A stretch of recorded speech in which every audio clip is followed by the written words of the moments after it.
This video was sponsored by War Thunder. The Holy Roman Empire, one of the weirdest entities in European history that, as Voltaire put it so fittingly, was neither holy, Roman, nor much of an empire. Nevertheless, it played a crucial role in shaping the medieval and early modern world. The first step in its formation was Emperor Charlemagne of the Franks, having conquered Italy and much of Europe, being crowned Roman Emperor by the Pope, despite the Roman Empire still technically existing to the east. From then on, the title of Roman Emperor was something the Pope could bestow, often to whoever had an impressive enough empire and controlled Italy. The weird elective Holy Roman Empire we all know came about a century and a half later, however, when Otto the Great, king of the Germans, conquered Italy and was crowned Holy Roman Emperor just like Charlemagne. At first, this entity was somewhat coherent, but a combination of complicated feudal politics, as well as power struggles between the emperor, nobles, and the pope, turned the empire into a patchwork of semi-autonomous regions, loosely united under an elective monarchy that would nevertheless have a profound impact on European history. But what if the Holy Roman Empire never existed, at least in the way we know it? So there are multiple ways of going about this. If we want to entirely remove the title of Holy Roman Emperor, we would have to remove Charlemagne's crowning as Emperor of the Romans in 800 AD, and perhaps even his entire empire. But removing the oddly mostly German Holy Roman Empire as we all know it, which is what I decided to do for this video, does not require as great a change to history as removing Charlemagne. So the title of Roman Emperor is granted to various rulers by the Pope after Charlemagne. In the real world, Berengar, king of a weak, squabbling Italy where many nobles competed for power, held the title of Roman Emperor for some time, until his crumbling kingdom was conquered by Otto the Great, granting Otto the title and establishing the wacky HRE we all know. But in this scenario, Berengar, through our power of hindsight, becomes an incredible leader with incredible foresight. He somehow stabilizes his kingdom, resulting in Otto the Great never attempting to conquer it. This means the elective Holy Roman Empire we know from real life never comes about. Instead, the position of Roman Emperor is granted to the kings of Italy going forward, essentially making just Italy the Holy Roman Empire of this world, which frankly also makes a whole lot more sense than the one we got in real life. So call the title clickbait, but yeah, technically there is an HRE in this scenario, and it's just only in Italy and completely different, arguably a bit more holy and a lot more Roman. This all has profound implications. Without the same conflicts with the papacy, and vying for the elected title of Holy Roman Emperor by German nobles, the Kingdom of Germany in this world does not fracture in the same way. Many kingdoms in feudal Europe elected their kings, and most of them moved towards hereditary systems. In this scenario, this gradually happens in Germany as well. Of course, it remains decentralized and feudal for centuries to come, but it mirrors feudal West Francia or France more than the chaotic HRE of the real world. Italy is different while still mirroring real life to some extent. It would technically be unified under the Roman Emperor, but city-states and nobles, as well as the Pope, would become more powerful than the Roman Emperor with time, as even this very different entity faces the same structural issues as the real-world HRE, as various players constantly compete for power. So before the end of the century, this is roughly the Europe we're left with, one much like that of the real world, but with a German kingdom, a very different Holy Roman Empire located in Italy, and a slightly stronger Eastern Roman Empire which managed to reaffirm its position in the south of Italy. Thanks to War Thunder for sponsoring this video. War Thunder is the most comprehensive vehicle combat game ever made, and is now freely available on PC and consoles. In War Thunder, you can command over 2,500 tanks, aircrafts, and ships of 10 major nations, ranging from biplanes and armored vehicles of the 1920s to the fighter jets and main battle tanks of today. The detailed vehicles, realistic graphics, and authentic sound effects really immerse you in the intense combat of War Thunder, where you're placed at the helm of the most powerful war machines of our time. Join a worldwide community of over 70 million players in epic PvP battles today, and delve into the breathtaking experience that is War Thunder. One feature I find really cool is the X-ray view with the damage each shot makes to a vehicle. Here you can see how each vehicle has a super detailed view of all its individual components, as well as how they're affected, making War Thunder's combat super realistic. Play War Thunder for free on PC, PlayStation, or Xbox now by using my link in the pinned comment or video description. New and returning players that haven't played in 6 months will also receive a massive bonus pack across all platforms that includes multiple premium vehicles, the exclusive vehicle decorator Eagle of Valor, 100,000 Silver Lions, and 7 days of a premium account. It's available for a limited time only, so be quick. With an unmatched wealth of high quality content to discover, there's simply no game better suited for fans of military history. Thanks to War Thunder for sponsoring this video.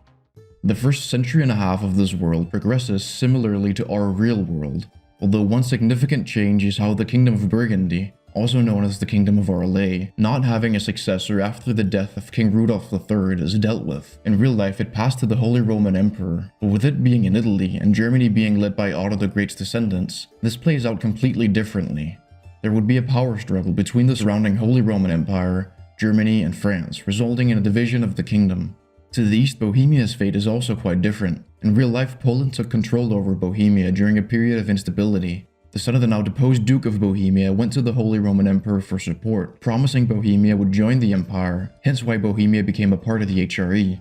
But in this scenario, while the Czechs would be opposed to being ruled by their Polish rivals, they would be way less interested in inviting the Germans, as instead of joining a very decentralized HRE, as in real life, they'd be joining a fully fledged kingdom that would probably enforce their rule just as much as the Poles. Because of this, Bohemia, for the time being, becomes a Polish subject. To the south, the eastern Roman territories in southern Italy would also have been lost to the Normans. The arriving Normans, as they established their kingdom, would pay lip service to the Pope and Holy Roman Emperor, technically making it a part of the HRE. Although the addition of yet another influential power broker in the peninsula would only weaken the Holy Roman Empire from within. By the end of the century, we see more drastic changes from real life. A lot of the factors that led to Germans migrating east would still happen in this world, and the German kingdom would also successfully expand east much like the HRE in real life. But without the same religious motivation due to the HRE's close ties to the papacy, the eastward expansion politically wouldn't be as extensive, resulting in larger Danish, Polish, as well as Bohemian kingdoms. The arrival of the Mongols mirrors real life, although notable would be the very different Baltic region, as without the HRE there is not the same continent-wide push to convert the Baltic, which resulted in the Teutonic Order becoming so powerful in Prussia and Livonia. Instead, Poland and Denmark are the ones to Christianize the region. In the Mediterranean, things also look very different. Because the Kingdom of Italy survived for longer, and due to the Holy Roman Empire only having to focus on Italy, the Republic of Venice's rise was slower, making it at this point on the rise, but still significantly weaker than in real life. Because of this, Venetian interests play less of a role in the Crusades, and the sack of Constantinople never happens, granting the Eastern Romans more time as a major power in the region, especially as the Turks are busy dealing with the Mongols. This becomes even more visible a century later, when in real life the Ottomans were on the rise, but where in this scenario the Eastern Roman Empire controls much more of Anatolia.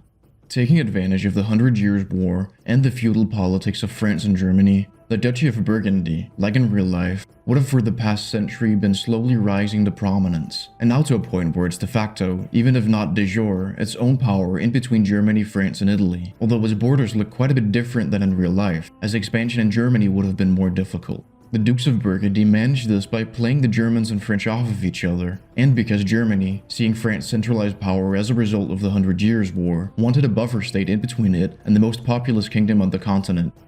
The Eastern Roman resurgence would at this point be coming to an end, as Turks continued to settle Anatolia, and the Turkish Beyliks re-established the Sultanate of Rum.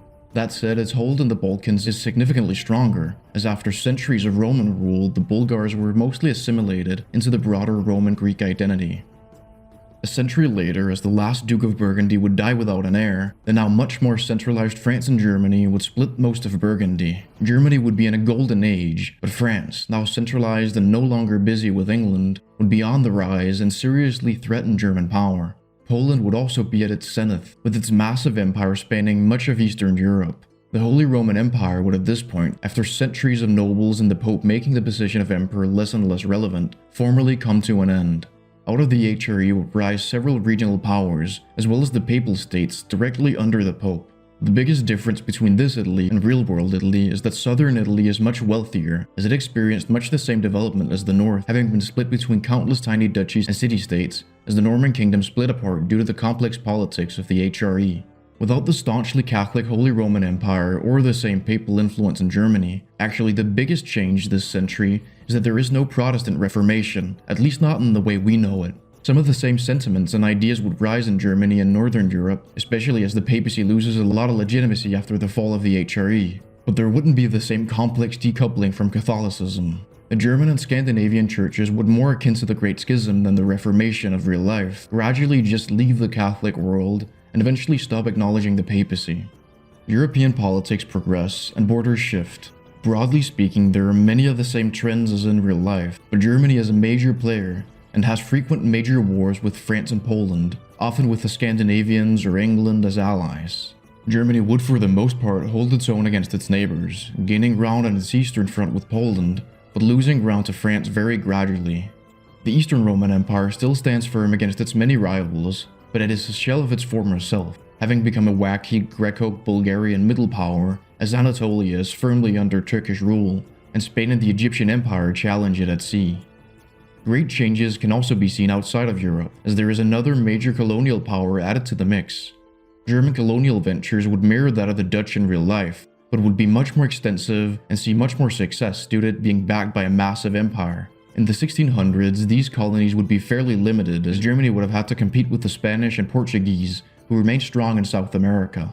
But skipping ahead another century, Germany has managed to establish significant colonies in South America, namely Welserland, Amazonia, as well as Brasilia, poached from Portugal, and now home to hundreds of thousands of Germans.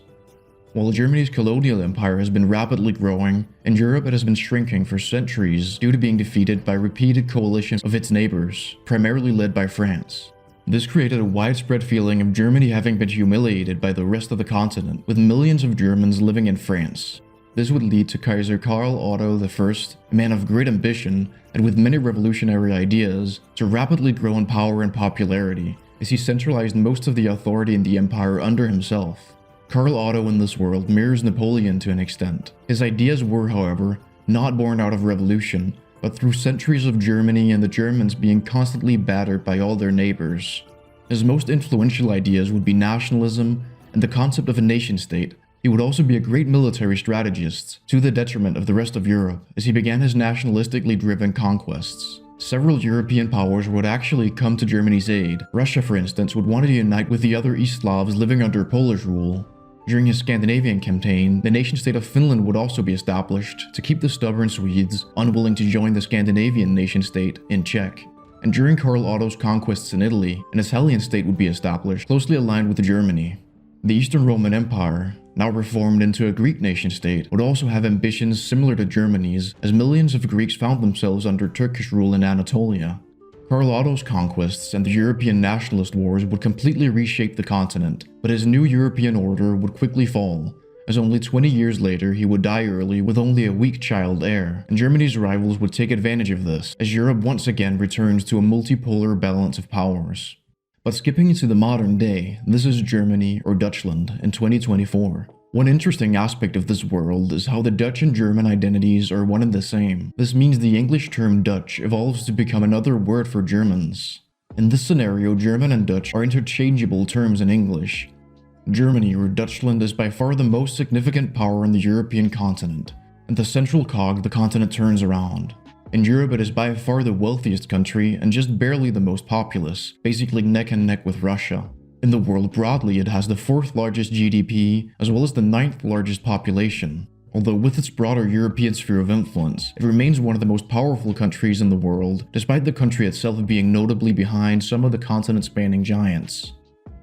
Germany's impact on the world is not just limited to the European continent, however. To the west, Dutch America stands on its own as one of those continent-spanning giants. Established through the merging of Germany's South American colonies into a break-off federation, heavily inspired by the United States to the north, Dutch America is in some ways a twin nation to both Germany and the US. Today it has cordial relations with the US, but they have at times been fierce rivals, as the broader German and Anglo-cultural spheres competed to be the most prominent in the West. Its population is only behind China, India, and just barely the United States. And its GDP is matched only by the United States and China, which only recently overtook it as the world's 2nd largest economy. Dutch America, like the United States, is probably one of the world's most culturally significant nations. Once again, thanks to War Thunder for sponsoring this video. Don't forget to play it for free on PC, PlayStation, or Xbox now by using my link in the pinned comment or video description. New and returning players that haven't played in 6 months will also receive a massive bonus pack across all platforms, including multiple premium vehicles and other goodies, available for a limited time only, so don't miss it. And that's about all for now. If you enjoyed the video, don't forget to leave a like and subscribe. And as always, a big thank you to all my channel members. See you next time.